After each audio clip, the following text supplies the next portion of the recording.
Eu faço uma reflexão, assim, pensando na minha experiência com relação aos regimes próprios.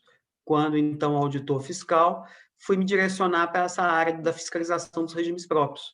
Eu vejo um fortalecimento muito grande do sistema, vejo um amadurecimento grande do sistema, vejo um amadurecimento grande dos gestores, vejo uma profissionalização grande de grande parcela do sistema, dos gestores, dos conselheiros. Eu vejo que o tema foi ganhando espaço, foi ganhando força, foi ganhando magnitude.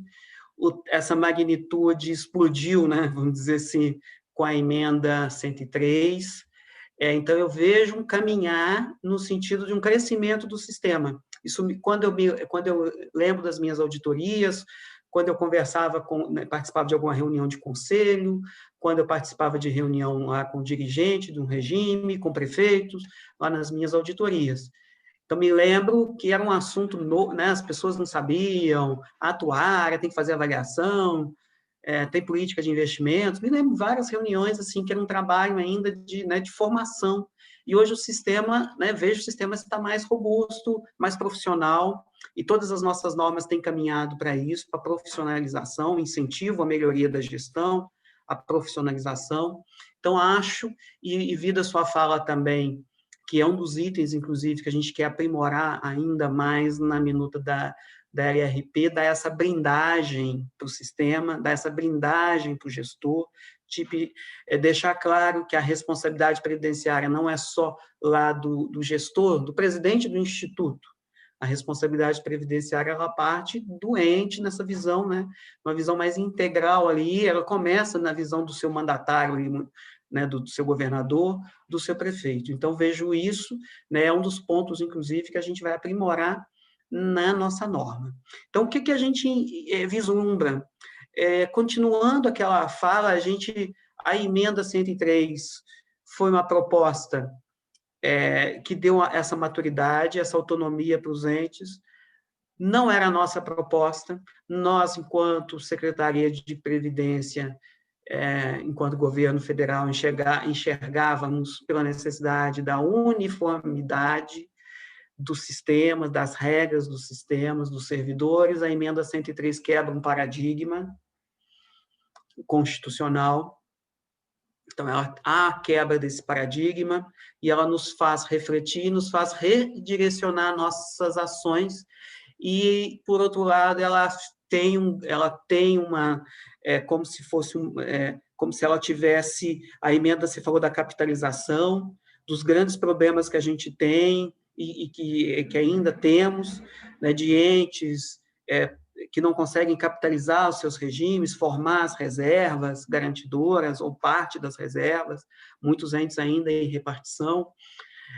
Mas o que tem na emenda 103 que faz nos vislumbrar para o futuro? Ela tem, ao dar essa autonomia, né, ao ampliar as possibilidades de custeio e dar autonomia para definir regras de benefícios, ela coloca três palavras, né, que foram esculpidos na emenda 20, como de fato, como norte de toda a ação nossa de órgãos de controle, de fiscalização ou de reguladoras, do equilíbrio financeiro atuarial.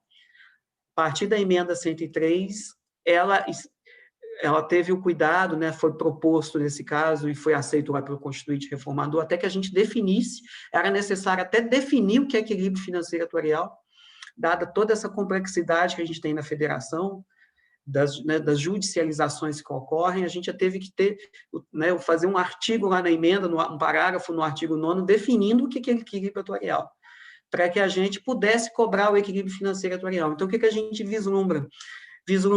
Na questão da gestão, eu acho que é um caminho sem volta, a profissionalização, são exemplos que a gente tem visto magníficos de gestores, grandes gestores de regimes, conselheiros, né? A gente tem visto um movimento muito positivo, e aí eu tenho que reconhecer o papel fundamental para isso das associações, dos regimes próprios, das regionais, das nacionais, papel fundamental também dos tribunais de contas nesse processo, mas a gente tem visto, e o nosso, como indutor e participando desse processo, a gente tem visto um ganho muito grande na profissionalização dos regimes, mas é necessário a LRP para fazer essa blindagem, para dar esse arcabouço, para a gente possa, então, que aquela profissionalização ela se desenvolva para a melhoria do sistema e que ela se desenvolva da forma mais técnica possível, com amparo ali nessa nova norma. A gente estava comentando, né?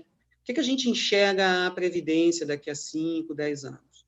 Acho que, então, como eu disse, esse caminho da profissionalização não tem volta, da melhoria da gestão, mas temos que blindar essa gestão. Então, para isso, um arcabouço na LRP, numa lei complementar, né, ele é fundamental, mas o que eu enxergo? Enxergo, então, como eu disse, o equilíbrio financeiro e atuarial como cerne, ou seja, definitivo de todas as decisões que forem feitas com relação a esse sistema, tanto por parte do lado do ente federativo, quanto de nós, reguladores. A gente tem que focar no que é essencial à nossa atuação e promover esse equilíbrio dos sistemas. Estava comentando que eu vejo um paradigma em termos de gestão, de governança, de controles, as entidades fechadas de previdência complementar, como se fosse um paradigma, algo para a gente se espelhar nos modelos. Claro que cada uma tem sua especificidade, os sistemas são diferentes, um é privado, aqui é público, um é capitalizado, hoje, né, capitalização individual, o nosso não, o nosso é só uma formação de reservas, né, coletiva, mutualista, né, solidária, mas acho que esse exemplo das entidades, das boas entidades, com governança, com participação, é algo a ser seguido, esse aprimoramento que elas têm no que se refere à gestão dos ativos, dos passivos, que a gente vai verificando à medida que os regimes vão se solidificando, vão aumentando suas reservas, a complexidade que isso envolve, ou seja, todos os níveis, né, a estrutura que isso, né, que é necessária para essa boa gestão desses recursos. Então, eu tomo essas entidades, né, alguns exemplos, algumas que são bons exemplos de governança e controle, como algo para a gente perseguir no sistema.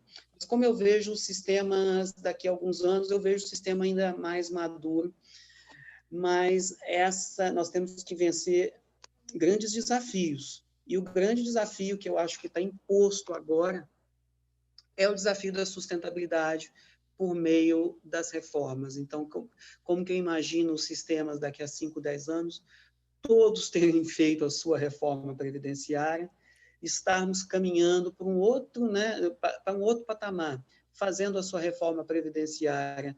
Muitas das questões, essas dificuldades orçamentárias e fiscais que os entes enfrentam vai estar superada e podemos avançar em muitos outros pontos. Mas eu enxergo, então, um sistema mais maduro, mas para isso nós vamos ter que trabalhar arduamente, tanto nesse campo de maior blindagem dos gestores, né, de um arcabouço que os possibilite que eles exerçam sua gestão, né, com a autonomia necessária, mas sempre dentro aí dos parâmetros, sempre, né, fazendo parte da administração pública, sempre respeitando aí né, os princípios da administração pública, mas vejo essa necessidade grande que nós temos, eu estou enfatizando isso bastante hoje, né, dessa necessidade dos entes aprovarem as suas reformas previdenciárias, que é um passo, isso é um passo, e é um passo que, sem ele, muitos dos sistemas que aí estão vão enfrentar sérias dificuldades. Basta olhar para o lado, olhar para os estados, olhar para os grandes municípios, ver a dificuldade que esses entes estão tendo, né, para pagar os benefícios. Então, olhem para o lado, vamos fazer o nosso dever de casa e a gente está aí, né, com toda a disposição para apoiar e para fazer uma grande rede aí de proteção aos regimes próprios junto com os tribunais de contas, que também é uma grande pauta aí que a gente tem aí para o futuro. Aperfeiçoar a rede que a gente já tem, fortalecer. Porque o nosso lema, sempre que a gente vai participar de qualquer manifestação, que a gente se manifesta aí com vários atores aí do sistema, é que todos nós enxergamos que, né, todas as discussões que a gente tem, a gente identifica ali, olha, nós estamos aqui debatendo, a gente às vezes tem divergências, de entendimento, um órgão, outro, um ator, outro, mas quando a gente observa que todos ali estão sentados numa mesa ou participando de um determinado do evento ou discutindo uma determinada norma, todos que estão ali estão com pensamento em prol do fortalecimento dos regimes. Isso aí eu acho que é uma característica que eu vejo grande entre todos os atores, entre nós, tribunais, gestores de regimes, entidades.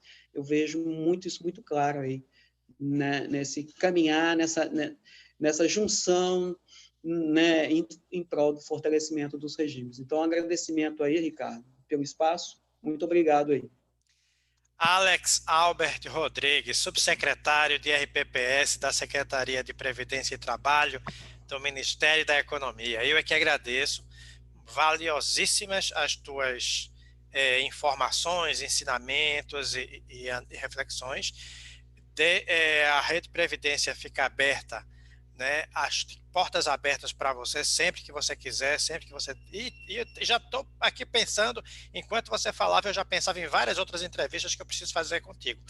Muito obrigado e até breve, Alex. Até, muito obrigado.